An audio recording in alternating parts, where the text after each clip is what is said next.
Hello everyone, this is Sheikh Mastanoli of Mechanical Engineering from Jansen's Institute of Technology. Today I have chosen two topics from English grammar which will be helpful for us to develop our communication skills and will be useful for our daily conversations. The topics are phrasal verbs and idioms.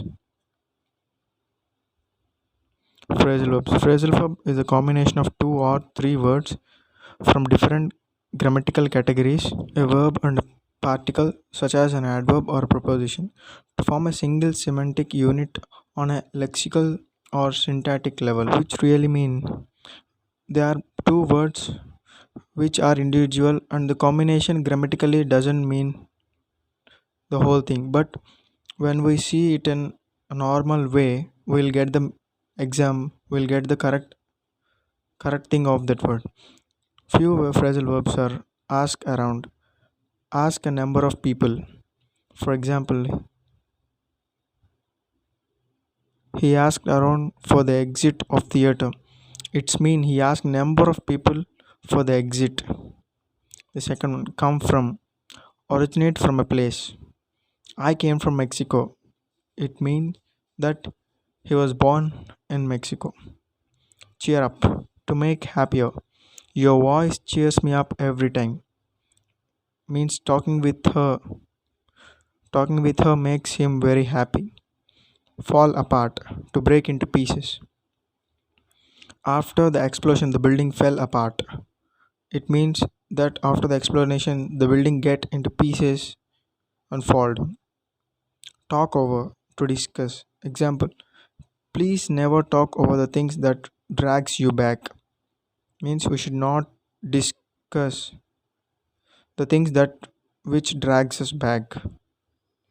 The second one is idioms. Idioms exist in every language. They are words or phrases that aren't meant to be taken literally. Idioms are a group of words established by usage as having a meaning not decidual from those of the individual words. As like the same phrases, idioms also doesn't give a correct meaning when we thought it of grammatically. Let's start with few idioms. Cutting corners, doing something poorly in order to save money or time. Whenever I go for Chennai, I used to cut the corners in order to reach soon. That is, I used to find shortcuts to go to Chennai to save time. The second one, get out of hand, out of control. The contract is already got out from our hands.